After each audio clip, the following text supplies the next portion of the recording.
जैसा कि आप सभी को पता है कि आज हम पावर पॉइंट करने वाले हैं। तो आइए पावर पॉइंट को स्टार्ट करते हैं। स्टार्ट।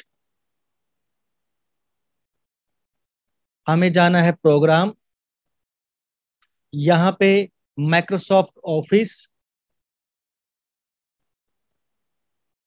और माइक्रोसॉफ्ट ऑफिस के अंदर माइक्रोसॉफ्ट ऑफिस पावर पॉइंट आप यहाँ से भी ओपन कर सकते हैं। अदरवाइज आप विंडो आर करेंगे। जैसे आप विंडो आर करेंगे रन का डायलॉग बॉक्स ओपन हो जाता है। यहाँ रन के इस डायलॉग बॉक्स में आप लिखते हैं पावर पीएनटी बिना स्पेस दिए। पावर और पीएनटी के बीच में आपको स्पेस नहीं देना है। तो आप क्या लिखेंगे? Power PNT. और जैसे आप ओके करेंगे पावर पॉइंट ओपन हो जाएगा। जैसा कि मैंने कल आपको पावर पॉइंट के बारे में थोड़ी सी जानकारी दी थी, आज मैं फिर एक बार आपको बता देता हूं कि पावर पॉइंट में कितने बार्स आते हैं।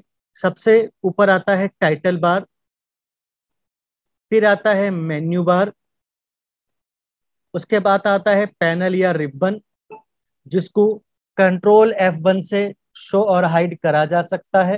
Control plus F1 show and hide ribbon या पैनल। फिर आता है horizontal ruler, vertical ruler, left side में आता है स्लाइड लेआउट और आउटलाइन लेआउट, स्लाइड लेआउट और आउटलाइन लेआउट। जिस एरिया में आप काम करते हैं उस एरिया को बोलते हैं व्यू लेआउट। और व्यू लेआउट के नीचे आता है जहां पे हम हर स्लाइड के बारे में कोई ना कोई मैसेज लिख सकते हैं, इंफॉर्मेशन लिख सकते हैं, उसे कहते हैं नोट लेआउट। उसके नीचे आता है स्टेटस बार और फिर आता है टास्क बार।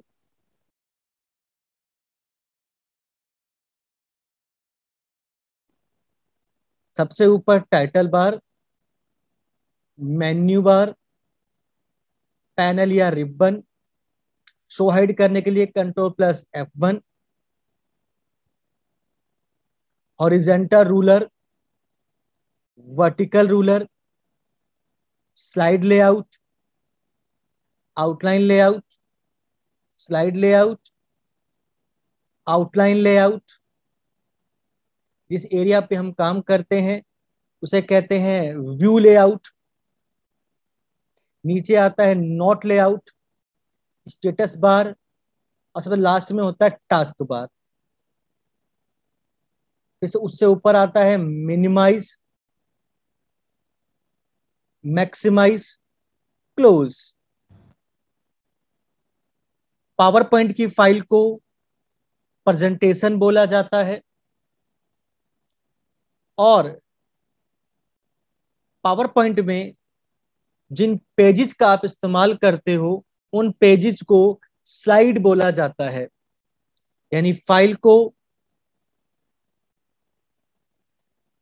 प्रेजेंटेशन बोलते हैं और फाइल के अंदर जिन पेजेस का इस्तेमाल किया जाता है उनको स्लाइड बोला जाता है। पावर पॉइंट का इस्तेमाल प्रेजेंटेशन बनाने के लिए किया जाता है। आप यहां किसी भी टॉपिक पर या किसी भी प्रोडक्ट के ऊपर, बिजनेस के ऊपर, बिजनेस प्लान के ऊपर, किसी भी प्रोजेक्ट के ऊपर, किसी भी रिसर्च के ऊपर आप यहां पर प्रेजेंटेशन बना सकते हैं। प्रेजेंटेशन का इस्तेमाल meetings, conference, seminar, group discussion के दौरान किया जाता है। अधिकतर बड़ी बड़ी कंपनीज के अंदर पावर पॉइंट का इस्तेमाल अपने किसी भी प्रोजेक्ट को प्रोजेक्टर के द्वारा बड़ी स्क्रीन पे दिखाया जाता है, जहां पे कुछ लोग आराम से बैठकर प्रोजेक्टर की मदद से पावर पॉइंट पे बनाई गई प्रेजेंटेशन को देखते हैं, उसको समझते हैं। क्योंकि पावर पॉइंट सबसे आसान और इजी मेथड है किसी भी टॉपिक को एक्सप्लेन करने का। तो यह एक प्रोफेशनल सॉफ्टवेयर है और यह एमएस ऑफिस का पार्ट भी है। जैसे जैसे MS Word, MS Excel, MS Access और एमएस पावर पॉइंट, ये सारे एमएस ऑफिस के पार्ट हैं। आप पावर पॉइंट पे प्रेजेंटेशन तो बना ही सकते हो, साथ साथ आप इस पे एनिमेशन भी बना सकते हो।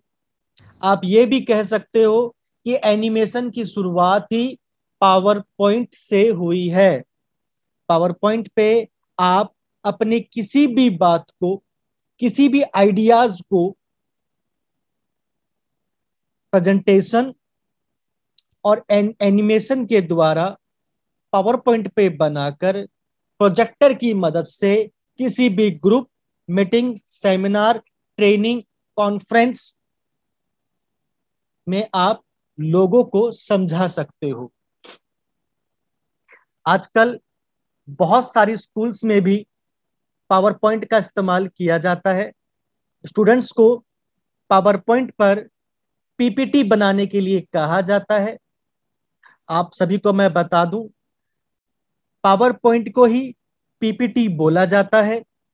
पावर पॉइंट का जो शॉर्ट नेम है उसको पीपीटी कहते हैं। वैसे पावर पॉइंट की एक एक्सटेंशन होती है जिसे डॉट पीपीटी एक्स बोलते हैं, और पीपीटी की फुल फॉर्म होती है pin point time. Pain point time. इसलिए इसको कई लोग प्रेजेंटेशन भी बोलते हैं, कई लोग पावर पॉइंट भी बोलते हैं, और कई लोग शॉर्ट फॉर्म में इसको पीपीटी भी बोलते हैं।